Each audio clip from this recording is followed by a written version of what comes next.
আজকে মানুষ জাস্টিস পাচ্ছে না। আজ 13টা বছর এই পশ্চিমবাংলার প্রতি প্রান্তে প্রান্তে মানুষ কোনো বিচার পাচ্ছে না।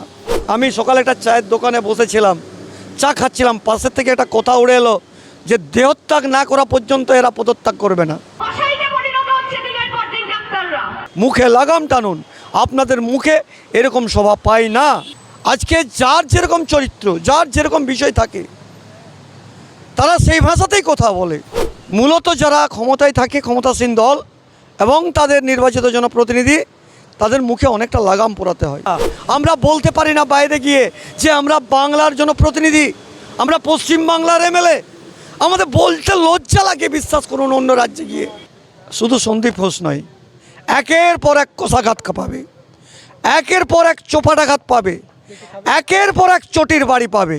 আগুন খেলেই পিছন দিয়ে ধোঁয়া বেরোবে, ধোঁয়া বেরোনোর সময় প্রায় এসে গেছে, বেরোবে।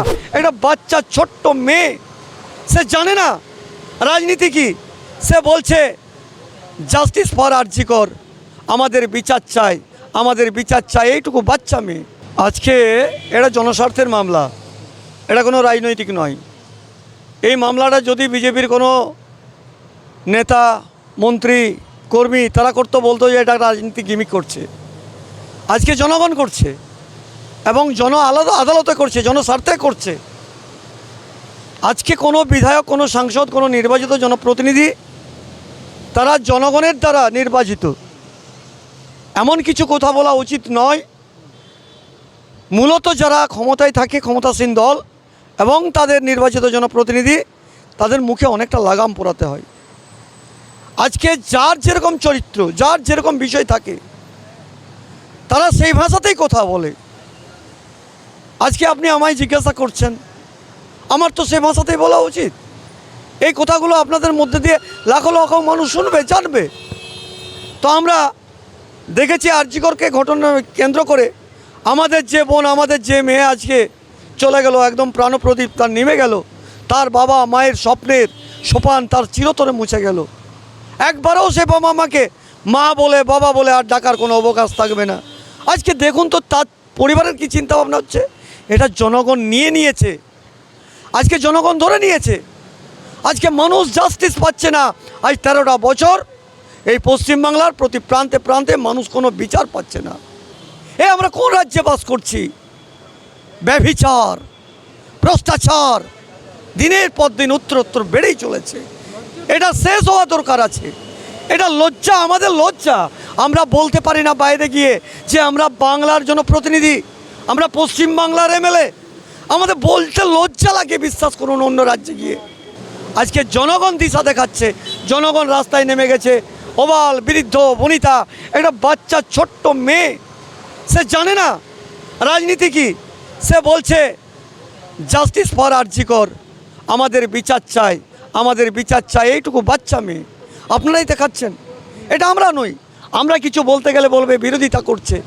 আজকে সব ধুয়ে মুছে সাফ হয়ে গেছে।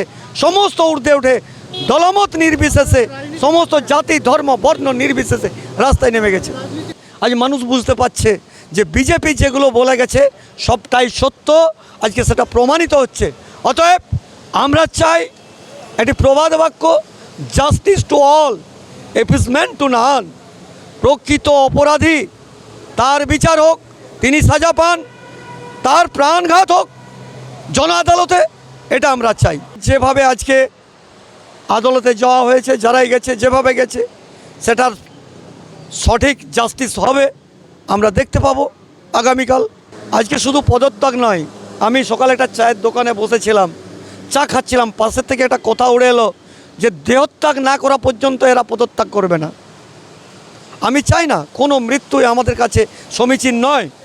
প্রতিটি জীব ভগবান সৃষ্টি করেছেন, প্রাণ দিয়েছেন, তার মধ্যে আত্মা আছে, কোনো আত্মার বিনাশ না হোক আমরা চাই না। কিন্তু যারা আত্মাকে, অন্য আত্মাকে নিয়ে যারা ছেলে খেলে করছে, চিনিমিনি খেলছে, অন্য আত্মার মৃত্যু ঘটাচ্ছে, তার কথাটা হয়তো সঠিক যে দেহত্যাগ না করলে এরা পদত্যাগ করবে না।